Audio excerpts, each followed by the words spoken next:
Tonight, the graphic and emotional testimony at the trial of Sean Combs as the star witness takes the stand. Ex-girlfriend Cassie Ventura's testimony about drug and sex-fueled parties lasting for days. Her claims to the jury about alleged years of frequent abuse, her injuries. She described the moment the world has seen in that hotel surveillance where Combs kicks and drags her. Our team is standing by to break down the major day in court. And breaking news on the Menendez brothers. After more than 35 years behind bars, the judge has issued a ruling in that high-profile resentencing case. Matt Gutman is standing by from outside the courthouse in Los Angeles. And superstar Kim Kardashian's chilling testimony about the night she was bound and gagged, robbed at gunpoint when masked men stormed her Paris hotel room. I'm Mary Bruce in Saudi Arabia, traveling with the president on his high-stakes trip to the region. We'll have more on his major speech and who he plans to meet with while he's here. I thought, this is love, this is forever, I'm going to be with this person. Bree Stearns says her fairy tale life with now ex-boyfriend and self-proclaimed misogynist Andrew Tate ended with a lawsuit after a physically abusive altercation at a hotel. But she's not the only woman alleging abuse at Tate's hands, although he has denied all the allegations. Major League Baseball's history-making decision, Pete Rose, shoeless Joe Jackson, and the Black Sox reinstated. What this means for those players and the Baseball Hall of Fame. The punk rocker leaning into a new sound and self-discovery. Yungblud joins us in studio with all the fresh sounds of his newest album. From ABC News World Headquarters in New York, this is Prime with Linsey Davis. Good evening, everyone. Thanks so much for streaming with us. I'm Linsey Davis. We begin with the breaking news on the Menendez brothers' quest for freedom 35 years after they murdered their parents. The judge has resentenced the brothers to 50 years to life, meaning they will not be released right now. It follows a new risk assessment by the California Parole Board, which designated a moderate risk to public safety if the brothers were released. And it was a very emotional afternoon in the Los Angeles courtroom. You can see the family members leaving court not long ago. We just heard from a cousin of the brothers. Take a listen. During the trial, the second trial, the defense was stripped of their entire defense. And it was an injustice. Their decision, the judge's decision, it was unjust. And today, Judge Michael Jessic followed the law, followed reasoning, and gave a hopeful resolution to this finally, after 35 years. Our chief national correspondent, Matt Gutman, joins us now with the breaking developments. Matt, give us more about this ruling. I don't think anybody, Linsey, expected the judge to make that ruling today. This was supposed to be a two-day hearing over Tuesday and Wednesday. And we expected at some point at the end of Wednesday that he would make a bench ruling, which is what he eventually did, deciding from the bench today what he was going to do, and that's 50 years to life. And I think you just mentioned it. It does not mean an immediate release for the brothers. It means a release at some point, provided the agreement of the California Parole Board, and that could take some time. It could take 6 months. It could take a year. There's another pathway to their possible release, and that is through clemency by Governor Newsom. And through that process, they have an appearance on June 13th. But I just want to take you back inside the courtroom. I was on your show a little bit earlier, I had literally just come running out. The camera was still swiveling to get me into frame because the judge had just made that ruling. And it followed an incredibly emotional statement read by both Eric and Lyle Menendez in court that had many people in the court, including all of the family members, dabbing their faces with tissues because they were weeping. Even people who had just come to watch the proceedings were crying in the gallery. And basically what it was is Lyle and Eric each reading separately, but taking full responsibility for the gruesome and grisly murders of their parents, saying, yes, they did go back to reload, and that no, there is no justification for what they've done, and that at some point during the 35 years that they've been in the prison system, especially Eric, was so low that he didn't really see a purpose in continuing to live. But at some point he started to build himself back up because he was so riddled with shame and guilt at what he had done, not only to his parents, robbing them of life, robbing their family of the opportunity of being with them, but the ripple effects that he caused the family and the community. They admitted to all of the lies that DA Nathan Hochman had essentially demanded they admit to before granting them or recommending that they be allowed to be resentenced. And I think it was much more emotional than anybody had anticipated, and much more powerful on their part because they seem to have admitted all of these lies that the DA had been demanding. Again, this is a saga that has been about 7 months in the making after Nathan Hochman's predecessor, George Gascon, had asked the judge to basically recommend a 50-year to life resentencing, allowing the brothers parole. And then after multiple fits and starts, we had today's hearing and finally this ruling by the judge that yes, he's going to grant them this resentencing and a chance at parole. He did have the option to completely vacate their sentence and say their new sentence is 35 years to life, which would have granted them immediate release, Linsey. But he chose not to do that because he said the gravity of the murders themselves were so severe that can't be countenanced. Linsey. And so you talked about the family members being tearful. Give us a sense of were those tears of relief, of frustration, because many of them may have been, as you just mentioned, hopeful that he was going to release them tonight because there was that chance. I'm glad you asked that question. So there are really two sets of tears. The first was when each individually and respectively, Eric and Lyle, read their impact statements. This was after the judge had already ruled that he would agree to resentencing, but he didn't say how many years the brothers would get. So they wept once the brothers essentially fell on the sword, admitted everything. And then once the judge made his ruling, there was an audible gasp in court. You could hear people stirring in their seats, shocked at what they were hearing. And again, the tears had come for the success that this family has achieved after years and decades of trying to convince various courts that the brothers are universally forgiven by their family, and that the family unanimously agrees and wants them to be released, and believes that they would not pose a risk to the public if released, and trying to convince various courts, various DAs of that fact. There was sort of this upwelling of relief and sadness of what has been lost, but also really this joy at the prospect of possibly seeing Eric and Lyle Menendez back at home, sharing a family meal with this very large family that they still have out here in the free world, Linsey. Starting to seem a bit more likely. All right, Matt Gutman, our thanks to you. And joining us now for more on that is civil rights attorney, legal analyst Areva Martin. Areva, give us a sense of the judge's decision. Is this the expected outcome? This is a stunning turn of events in a case that's had a lot of twists and turns. We know the former district attorney, Gascon, wanted there to be resentencing. He believed that the brothers had rehabilitated themselves and that they had served enough time. Then comes in a new district attorney who says, no, they have not admitted to the crimes that they committed, and they continue to lie. So this is a huge victory for these brothers. It means that they now will have an opportunity to go before a parole board and perhaps be freed after 35 years of incarceration. And there's also that clemency hearing that's coming up in June as well. So we shouldn't forget about that. So they're going to get potentially 2 bites at the apple, but it probably means they're going to walk out of those prisons where they've been held now for over 3 decades. And how much do you think it helped their case that they had family members who were supporting them for years? Yes, a huge part of, I think, this decision, not only family members, but a former judge testified that he now believes in rehabilitation because of what he saw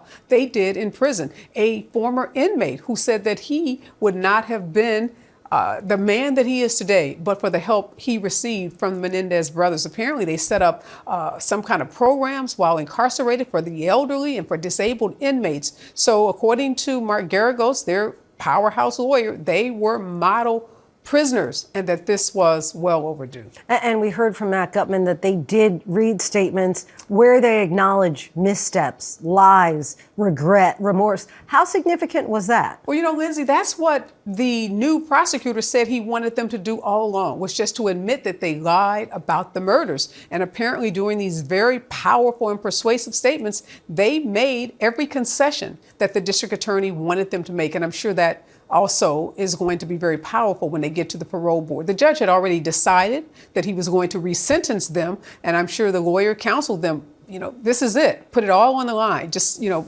come clean, because this is your opportunity to be free. Last fall, there were some family members who thought they might be home in time for Thanksgiving. Of course, that didn't happen. But do you think that it's possible that they could be home by this Thanksgiving? Oh, that seems very probable. Like I said, that clemency hearing is already set for June. We don't know when the parole hearing that will come as a result of the resentencing will be, but it's very probable that during the holidays, they will be at the table with family members enjoying their first holidays at home in, again, over 3 decades. Reva Martin, we thank you so much. Thanks, Linsey.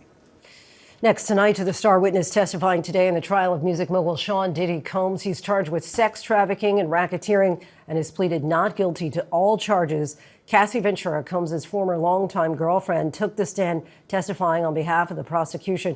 Ventura was seen leaving her New York home this morning on her way to court, where she saw Combs in person for the first time since they split more than 6 years ago.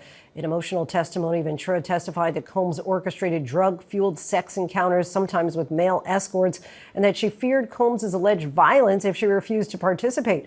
Prosecutors say this video from 2016, obtained by CNN, shows Ventura at a Los Angeles hotel trying to escape one of those sexual encounters.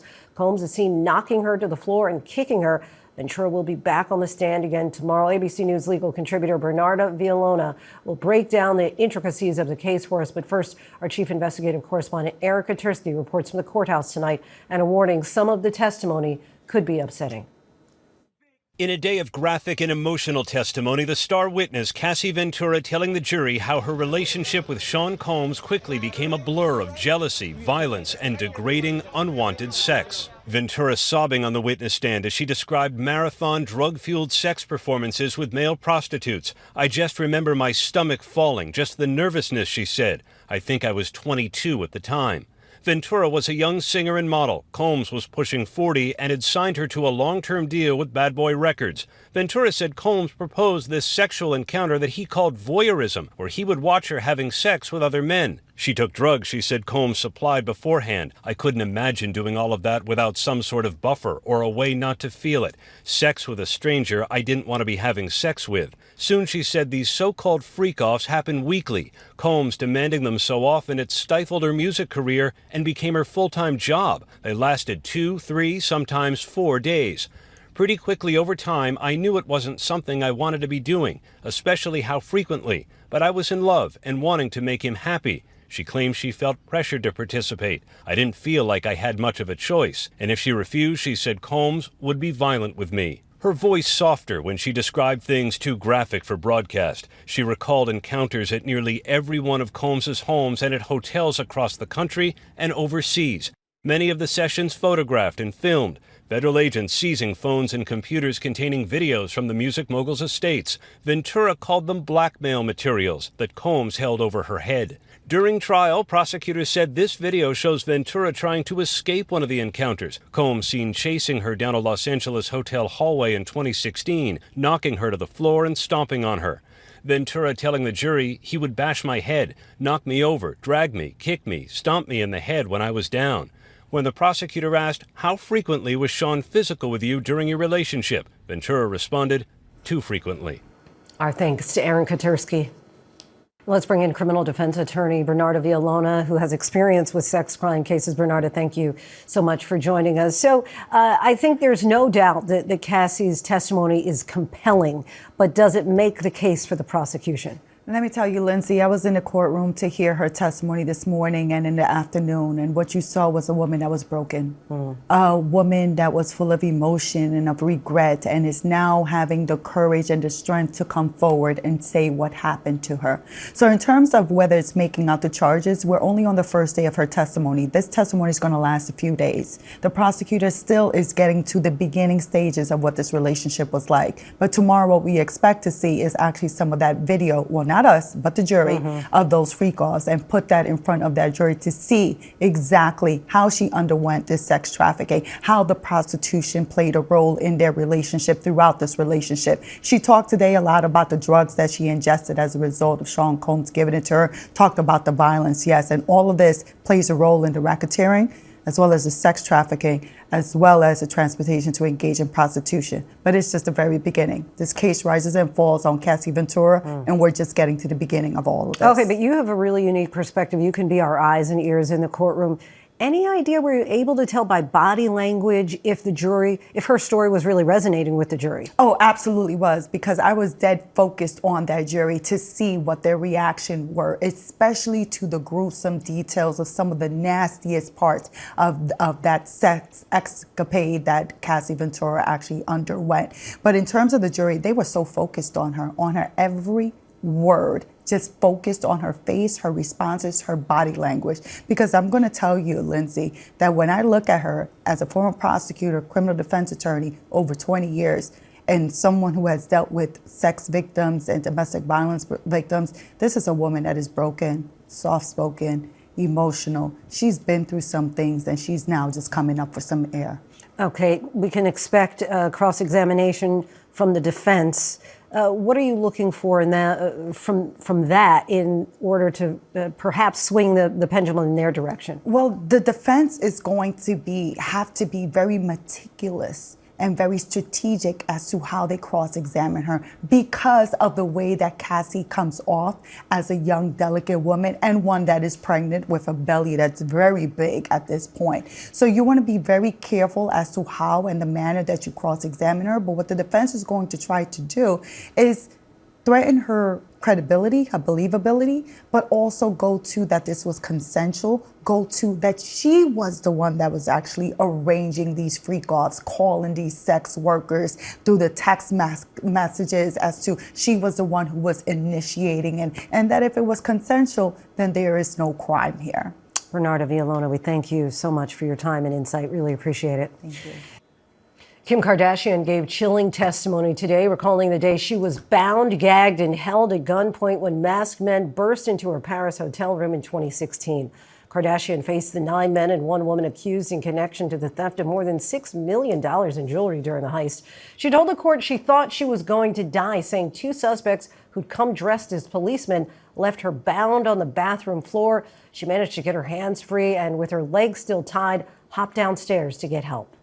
Next night, President Trump is in Saudi Arabia, getting a royal welcome there. The Crown Prince rolling out the lavender carpet. The president praising Saudi investments in the U.S., but there are questions tonight about the members of the Trump family working on business interests of their own in the same countries the president is now visiting. Mary Bruce is traveling with the president and reports from Riyadh. Tonight, Saudi Arabia with a lavish welcome for President Trump. Fighter jets escorting Air Force One into Riyadh. The Saudi Crown Prince Mohammed bin Salman rolling out the lavender carpet. It's an honor to be you, my friend, and you've had a tremendous relationship over the years. Joining Trump, leaders of some of the world's most powerful companies, from IBM to Google and Elon Musk. The president touting $600 billion in Saudi investments in the U.S. So exciting. So exciting. Mohammed, you sleep at night? How do you sleep? Huh? Just thinking. Critics doubted that it was possible what you've done, but over the past 8 years, Saudi Arabia has proved the critics totally wrong. Hanging over the trip, serious questions about Trump's own business interests. His sons, who now run the Trump Organization, have projects in the works in all 3 countries the president is visiting. Trump Tower, Jeddah. Coming soon. Today, Trump announcing that at the Saudi Crown Prince's request, he will lift U.S. sanctions on Syria, now that the Assad regime has crumbled and a new government is in place. I will be ordering the cessation of sanctions against Syria in order to give them a chance at greatness. The president then saying, "Oh, what I do for the Crown Prince." Oh, what I do for the Crown Prince. Trump also extending an olive branch to Iran. I have never believed in having permanent enemies. Appearing to lay out a foreign policy approach based on whether you can make a deal, regardless of past history. From embracing the Saudi Crown Prince years after U.S. intelligence concluded he orchestrated the murder of Washington Post journalist Jamal Khashoggi, to forging ties with Russia's Vladimir Putin. Far too many American presidents have been afflicted with the notion that it's our job to look into the souls of foreign leaders and use U.S. policy to dispense justice for their sins. Our thanks to Mary Bruce. And joining us now for more is Republican Congressman Marlin Stutzman of Indiana. Congressman, thank you so much for coming back on the show. The president, of course, overseas tonight and announced the major news. The U.S. is prepared to lift those sanctions on Syria and meet with Syria's president tomorrow. You were part of an unofficial trip there a few weeks ago and met with Syria's leader. Is this the right move by President Trump? I think it is the right move, and thanks for having me on. There's not too many times in a moment where you have this dictator, the dictator's family, in the Assad family. They had been in power in Syria for 54 years, and so all of a sudden, Assad is pushed out of power and has fled the country. And this is an important time to support a government that will not only respect human rights in the country, but respect women's rights, religious rights. And of course, Syria is a very diverse country. So I do think that President Trump lifting the sanctions gives Syrian people a chance to start rebuilding their country after the devastation that Assad caused over the last 10 years with the war on his own people. You met with Syria's president, and the group he represents does have past ties to extremism. Are you confident that that's in the rearview mirror and the president is interested in uniting Syria? I hope so. And, we pray so, because what the Syrian people have been through, we traveled into the community of Jobar, where just billions and billions of dollars of destruction, homes and lives ruined by their own president. This was a political genocide. It wasn't religious. It wasn't racial. It was strictly a political genocide. And to see what the Syrian people have had to endure over the last 10 years is just unbelievable. So, we're going to have to take it day by day with the new president. We talked to him about relationships with Israel, within the Middle East, in election. What does he see as his vision for Syria, which he talked a lot about commerce and trade and tourism. So I think there's a great opportunity. He's talking to the right people and he's saying the right things, but obviously his actions are going to speak louder than words at the end of the day. You've heard the firestorm surrounding President Trump's plans to accept that $400 million plane as a gift from Qatar. Senate Majority Leader Thune said today it will attract very serious questions if it does happen. Is it appropriate for the President of the United States to accept the plane as a gift? I think President Trump will do the right thing. Obviously, he is focused on making sure that the Middle East is stable and that there's peace. I mean, how long have we been talking about peace in the Middle East? And there's actually a chance here. I think that the president will make the right decision regarding the offer. It's a nice gesture, but at the same time, I think focusing on the security of Israel, but also the opportunity for Syria to rebuild is really critical. That region has grown exponentially over the last several decades, and hopefully, again, there's more commerce than chaos in the Middle East. A former CIA operative told ABC News a jet donated by Qatar would be a, quote, counterintelligence nightmare. I know you said that you believe that the president will do the right thing, but just yesterday he said only a stupid person would not accept the plane. I'm just curious, ethics aside, does this concern you? I mean, again, this is something that would, of course, our intelligence community and the White House would have to, dive deep into, not only the security, but also, I don't want to see anything compromised. But again, I know that we have a couple of our own. Boeing is supposed to be building new Air Force Ones for our country, 2 of them. They're not scheduled to be done here for a bit. But I guess personally, I think that our country's capable of transporting our president safely, but I think it's a nice gesture. And again, President Trump is going to be the one to make the ultimate decision. All right, Representative Stutzman, we thank you so much for your time. Appreciate it. Thank you. There are evacuations at this hour and a flash flood emergency in parts of the east and mid-Atlantic. Rain up to 2 inches an hour sent rushing water through western Maryland. Video from this elementary school shows cars, even a dumpster, lifted by the water. Children inside the school had to be rescued. Our chief meteorologist Ginger Z reports now as the system pushes up the East Coast. Tonight, a flash flood emergency rapidly unfolding in the mid-Atlantic. Slow-moving storms dumping up to 2 inches of rain per hour in parts of Maryland. Southwest of Cumberland, this video from Westernport Elementary School shows cars, even a dumpster, bobbing in the water, Students inside had to be rescued. The same system flooding parts of Florida Monday, spawning this massive waterspout on a lake near Orlando. Meanwhile, in Minnesota, hotshot crews from as far away as Montana, Utah, and Tennessee coming in to help fight multiple major wildfires. North of Duluth, the Camp House fire burning more than 18 square miles. Zero containment, and we've lost about 40 plus structures, homes, and cabins. Michaela Schleep, one of many forced to flee and now wait. We put every nail in that house. We painted every wall. We did it from the ground up, and just to know it might be gone is so scary. Not far from there, chopper pilot Earl Waters shooting this video of his water drops over the Jenkins Creek fire. It broke out Monday, exploding to more than 10 square miles. Minnesota Governor Tim Walz calling up the National Guard to help. Our thanks to Ginger Z. A 14-year-old boy is in custody after a deadly schoolyard shooting in the Bronx, which claimed the life of a 16-year-old girl caught in the crossfire.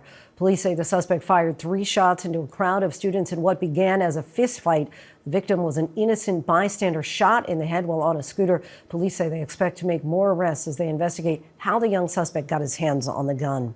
A stunning reversal tonight from Major League Baseball, reinstating the late Pete Rose after he was kicked out for betting on games, including on his own team. What this could mean when it comes to the Hall of Fame, here's Will Reeve. He was banned from the game for life. But tonight, in an historic decision, Major League Baseball reinstating all-time hits leader Pete Rose. Rose, who died last year, was barred from the sport in 1989 after an investigation found that he had bet on games as the manager of the Cincinnati Reds. MLB Commissioner Rob Manfred saying, "Obviously, a person no longer with us cannot represent a threat to the integrity of the game." The former Rookie of the Year, MVP, and 3-time World Series champion denied the allegations for years before opening up to ABC's Charlie Gibson. Did you bet on baseball? Yes, I did, and that was my mistake, not coming clean a lot earlier. The scandal has kept him from being inducted into baseball's Hall of Fame. Today's move now makes him eligible for election. The Hall of Fame saying in a statement, "The decision to remove deceased individuals from the permanently ineligible list will allow for the Hall of Fame candidacy of such individuals to now be considered." Fans of the Reds celebrating the news. He built the Reds. This is his ballpark. Our thanks to Will Reeve. Inflation has now fallen to a 4-year low. Consumer prices rose just 2.3% in April compared to a year ago, slightly better than expected and the smallest increase since February of 2021. But President Trump announced his new tariffs a little over a month ago, and experts say the potential consumer impact of those tariffs will likely take months to be felt. Coming up, hundreds of firefighters battle a massive inferno in Baltimore, the fear after the flames were knocked down. The Tate brothers' trip to America resulted in official statements from Florida officials to the president, and one of the siblings is also facing and pushing back against allegations of abuse. We'll hear from one of those accusers.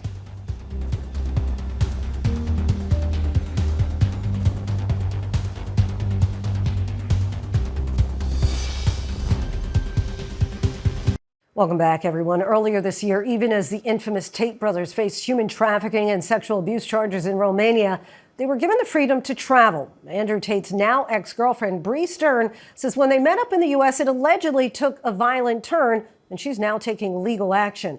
I spoke with Stern about their relationship, her allegations, the Tate team's response, and why she decided to speak out.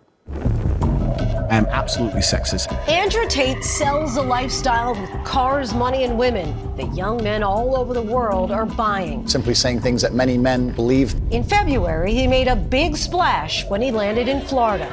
Tate and his younger brother Tristan were trapped in Romania for years after facing charges of human trafficking and sexual assault against multiple women, charges they denied.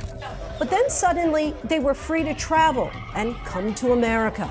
We live in a democratic society where it's innocent until proven guilty, and I think my brother and I are largely misunderstood. There's a lot of opinions about us, a lot of things that go around about us on the internet. We've yet to be convicted of any crime in our lives ever. But within weeks, Tate, a self-proclaimed misogynist, faced new accusations from another woman. What do I do? This time, here in the U.S. I was feeling so happy that this person that I love and had been in a relationship for some time with was finally coming to America. I thought we're finally going to have the chance to be together. But, you know, once I got there, they started to kind of go south, and it was like a battle between my head and my heart. Bree Stern is a model and influencer with hundreds of thousands of followers on Instagram. According to Stern's complaint, filed 2 weeks after the alleged incident, she describes consensual sex that turned violent and abusive, resulting in what was later diagnosed as a concussion. In her complaint, Stern alleges as Tate used one hand to choke her, he used the other hand to beat her repeatedly on the side of her face and top of her head. While doing so, Tate told her repeatedly that if she ever crossed him, he was going to kill her. Give us a sense of the time frame of when this incident happened on March 10th and when you went to police. The incident happened on March 10th, and after that, I was in a concussive state for the next couple of days. Whenever I felt safe, when I kind of came to, I waited for him to leave the country, because other than that, I didn't feel safe to report him at all. Tate's team has denied all allegations in a statement calling them categorically false, going on to say the allegations made by Breonna Stern are not only categorically false, but also alarmingly convenient. At a time when her crypto endeavors have failed to garner the traction she hoped for, Stern appears to have rediscovered the value of proximity to Andrew Tate's name. In a video dated March 11th that Stern shared with ABC News, what do I do? You can see what appears to be bruising on her face where Tate allegedly hit her. Stern says she first met Tate in the summer of 2024 after he flew her and other models to Romania to participate in a shoot for his cryptocurrency meme coin. I became his girlfriend the first day we met. He said, "Don't worry, I'll cover everything. I got you. You're with me now forever. You're going to carry my children. You are going to carry on the Tate legacy." He did follow through with like what he said he would do, like take care of, you know, my bills and stuff. But it was like a very small fraction of what I was making on my own. So it was very hard for me to adjust to that life, but I didn't care. I thought like, this is love, this is forever, I'm gonna be with this person. Romanian police arrested the Tates in 2022, charging them with human trafficking and forming an organized criminal group. Andrew was also charged with rape, charges which Tate has denied. Prosecutors accused the Tates of tricking women into believing that they were in a relationship in order to later exploit them as models for their erotic webcam studio. For years, Tate had reveled online, advising men how to control women. It's bang out the machete, boom in her face, and grip her up by the neck. Like, shut up, bitch. In her lawsuit, Stern now alleges she believes Tate was also trying to groom her for exploitation. In the beginning, it's love bombing. It's so much charm and manipulation and just you're the best thing ever, like you're the prize, and you feel so much love. But over time, they start to kind of slowly slip in manipulation. Was March 10th the first time he was abusive? No. Stern's complaint shows text messages she says Tate sent her over their 10-month relationship. Over time, they allegedly became increasingly more abusive. At one point, according to the complaint, Tate asked Stern, "What's the point of having you if I don't beat you and impregnate you?" A spokesperson for Tate claims these messages are performance and not evidence, saying the idea that a woman who willingly engaged in adult platforms and monetized her own image is now retroactively crying grooming reveals more about the era we live in than about Mr. Tate. As you now know, Andrew Tate faces multiple charges civilly, criminally, in Romania, in UK. When did you first hear about that? On that trip, actually. And this is kind of what is so surprising about him and his brother in particular. I've never met people who are so, I guess, narcissistic that they joke about their legal claims. Like they would be like, "Oh, cheers to human trafficking." Like they joke about it to make it seem like they would never, ever do that. Like it's all a setup. It's just crazy. Tate's team categorized Stern's description as inaccurate, saying the suggestion that Mr. Tate and his brother treated ongoing legal matters with anything less than seriousness is inaccurate. Some have questioned whether the Trump administration played a role in allowing the Tates to leave Romania and come to the U.S. The brothers left Romania after a Romanian court lifted a travel ban on them. 2 weeks earlier, President Trump's special envoy, Richard Grenell, raised the brothers' case with Romania's foreign minister. When he left Romania, he went to Florida. Did he ever tell you how that ended up happening? Did he mention ever any assistance from the Trump administration? I can't go into details, but he did. He mentioned that the Trump administration, it was, if Trump got elected, he would be in the U.S., and then that's what happened. President Trump has denied knowing anything about it.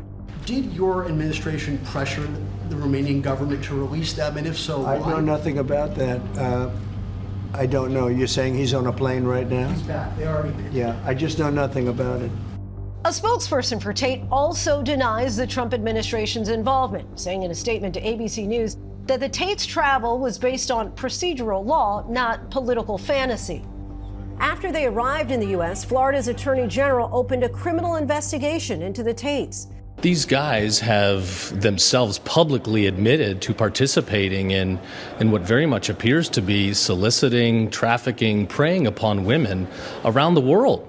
In March, Tate and his brother returned to Romania, where they remain under investigation. Last December, a Romanian judge ruled the case against them could not proceed to trial, citing legal and procedural irregularities. But for now, the case is still open. British police have also issued arrest warrants for the Tate brothers on allegations of human trafficking and sexual assault. 4 more British women are also separately pursuing a civil case against Andrew Tate, accusing him of raping and abusing them a decade ago. ABC News' Patrick Reevell interviewed one of the accusers who disguised her identity as Evie. We were having sex and he strangled me until I passed out. And then when I came back around, he was still having sex with me while I'd been passed out. So that was when the incident happened, yeah. What was going through your mind? I was really scared. Yeah, I didn't really know what was going to happen. I didn't know if I was like going to die or, yeah, I didn't really know. It was quite scary. I was also a bit confused because I had no oxygen in my brain. A spokesperson for Andrew Tate did not comment separately on each woman's allegations, but stated Andrew vehemently denies these accusations and does not condone violence of any kind toward women. He is saddened that a few opportunistic women who he's allegedly spent time with nearly a decade ago have decided to try and take advantage of his current situation. Stern has now been granted a temporary restraining order by a judge. She claims she's received death threats from Tate's fans, forcing her to hire personal security. What do you say to people who might say, oh, you're just talking now for fame, you just want the attention, this didn't really happen? If I wanted to get fame, it wouldn't be through this at all. I am speaking out because it's the right thing to do. I know that being silent, that's what protects abusers. That's what lets them do it to the next victim. I don't want anyone to go through the same thing that I did. Our thanks to Bree for the conversation. Coming up, the major update in coal country after our ABC report just weeks ago, what the government decided to do in response to our story. And the NBA team that won quite the lottery ticket. We go by the numbers and just how unlikely it was that the Dallas Mavericks got the #1 pick.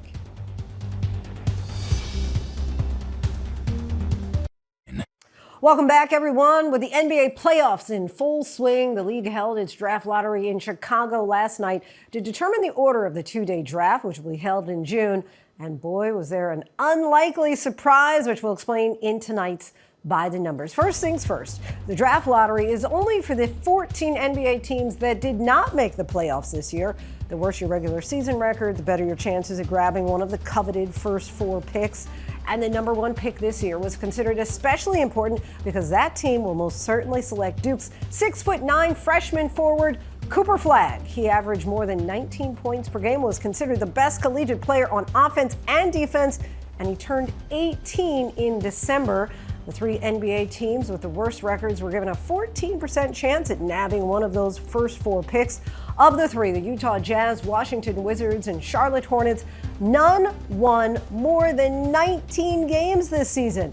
So after the lottery balls were selected, which team landed the first draft pick? The Dallas Mavericks, whose record of 39-43 had given them just a 1.8% chance, and they'll need a player of Cooper Flagg's caliber after trading Luka Doncic in February. Only 3 teams since 1985 have secured the first pick with odds worse than the Mavs, 1985 being the first year the lottery-style process was instituted. And you can catch the first 2 rounds of the NBA draft June 25th and 26th on ESPN and the ABC News Network. Coming up, few singer-songwriters can match the meteoric rise of English rocker Dominic Harrison, a.k.a. Yungblud. Where might his new album be headed after his last one reached #1 on the UK album charts?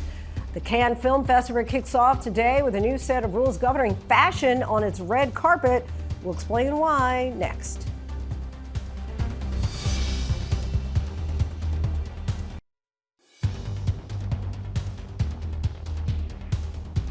A massive inferno disrupts a train, a change for United Health just months after its chief executive was gunned down, and what you won't see at the Cannes Film Festival this year. These stories and more in tonight's rundown.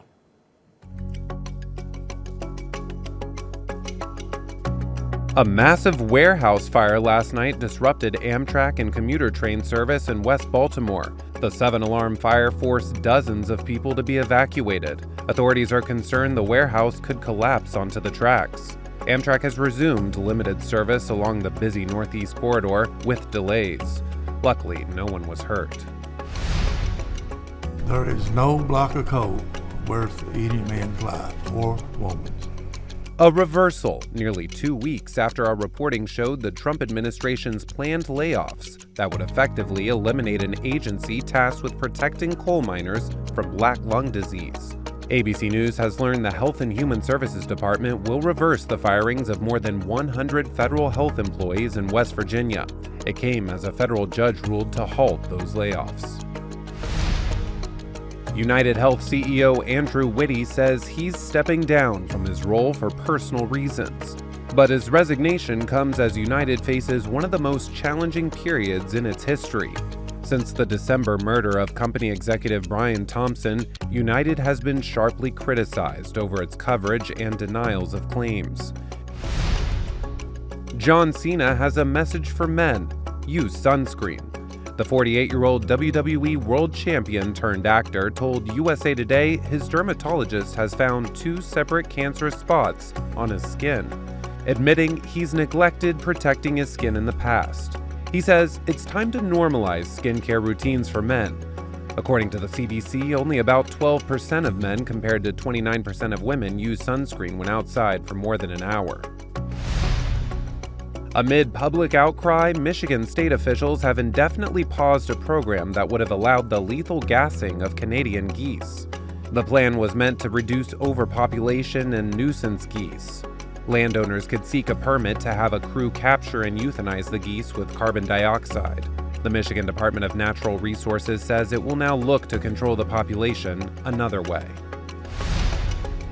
The famed Cannes Film Festival kicks off today, and organizers want to make sure the red carpet is rated PG, so the dress code has been updated to ban nudity. The goal is to ban the increasing number of celebrities who prefer to wear sheer and barely there gowns. The organization is also banning, quote, voluminous outfits, in particular those with a large train. The reason is it could hinder proper flow for guests and complicate seating. That rule already affecting Halle Berry, admitting she had to pivot to wearing this dress because her original dress had a large train. She did, however, agree with the nudity rule.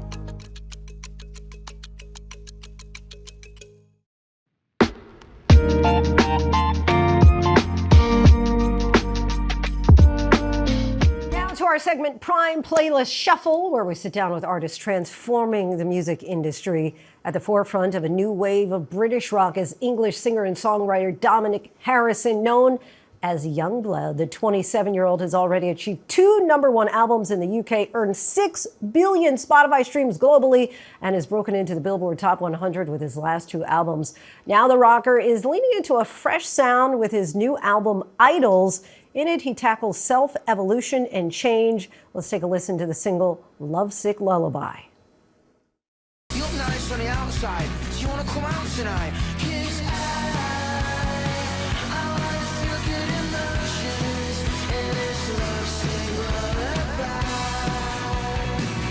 And joining us now in studio is Yungblud himself. How's it going? You all right? It is good. I cannot complain. So glad to have you here. Thank you for having me. It's good to be in New York. So let's talk about Idols. Album comes out in June. Yes, it does. And you said in a statement to Rolling Stone, you said, we turn to others for an identity before turning to ourselves. Yeah. And I'm curious how you've integrated this concept into your songwriting. I really think it's such a strange thing, because I called the album Idols because it's the first time I'm actually turning to myself. You know, I think like I hit 27 and all my life I looked at a photograph on the wall and I wanted to be the photograph on the wall. And then in my case, I became the photograph on the wall, and I realised that it didn't actually have any answers. The answers were within me. You know what I mean? I never knew Bowie. I never knew Jagger. I never met Freddie Mercury. You know, but everything I got from them was actually a reflection. You know what I'm saying? The photograph was a mirror. And I really wanted to explore that kind of concept of self-belief and kind of really lean into that feeling of the answer is within us all, you know, and we don't give ourselves enough credit in this life. One of the new songs on the album is 9 minutes long. 9 minutes long, yeah. A lot of people during this time are really shortening them just for social media to get the clicks. So why go the opposite direction? I think because like when you have to dilute things, art becomes really mediocre. You know, I really feel like in the past I have made songs worse than they should be out of fear of it not being able to be consumed in a modern market. It's interesting to me because, as you mentioned, a number of your heroes that were the posters on the wall, and now you have become... That's what I'm saying, it's wild. That idol, Wow. right? And people aren't necessarily looking inward, they are looking outward and looking to you. How do you take that all in? When you kind of release a little bit of it and the world almost talks back to you and tells you what it is, that's when you really... your idea is either cemented or it changes. I think when you go out into an environment where there's loads of cameras on, I always have to find a pair of eyes, you know what I mean, to kind of make sense of like, this is kind of weird. There's a million iPhones on me right now, you know what I mean? And I found this girl and she looked at me and she said, your music saved my life. You saved my life. You saved me. You saved my life.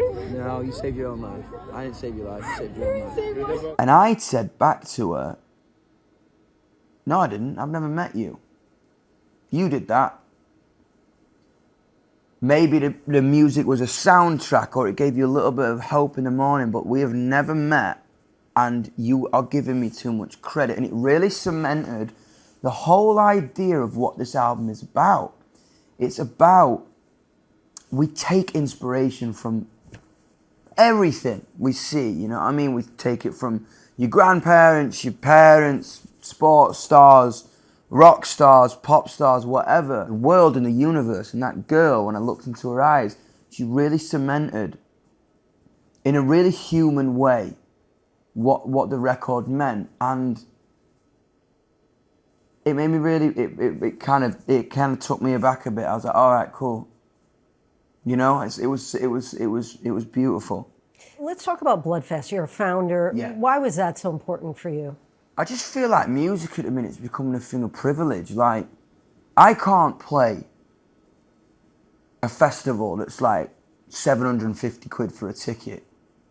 I can't do it. It makes me feel sick. You know what I mean? I can't stand there on stage and look at people going, you've paid $750 for this? I wanted to create something out of the normal.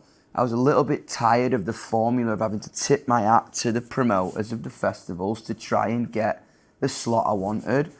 So I just was like, I'm going to make my own thing. And I'm going to do it with my friends for the sake of my community. And I'm going to make it work so something changes.